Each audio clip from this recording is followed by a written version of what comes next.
E paw tuke Joy Marvelous noloyo gunde adek kuom nokonyo tim mar nyiri mawuok e kaunti ma Homa Bay tieke thuolo mar adek e tuke mag Talanta Hela bang' loyo tim mar Uasin Gishu gunde 4-1. Joy Marvelous noketo Homa Bay mbele bang' loyo gol e dakika mar 2 kapok Uasin Gishu yudo gol e dakika mar 10 kokalo kuom jatugo Kurgat Kathleen. Marvelous nomedo gol mare mar 2 e tugono e dakika mar 37 kokalo e opich achoma kapok omedo mar 3 dakika machuok kapok jotugo dhi e yweyo. Mana kolo dakika 14 to tugo rumo, Homa Bay nomedo gol mar 4 kokalo kuom jatugo Selina Chieng. Homa Bay biro dhi pacho gi mich mar omenda mar $2 million.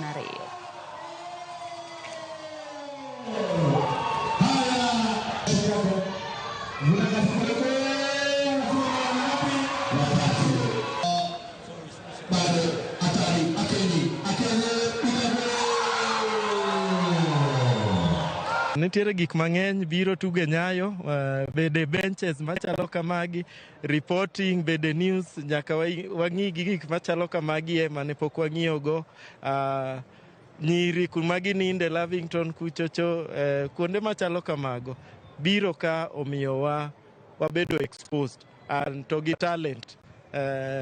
Jogi ne wach girumo mana gi e gweng' kucho.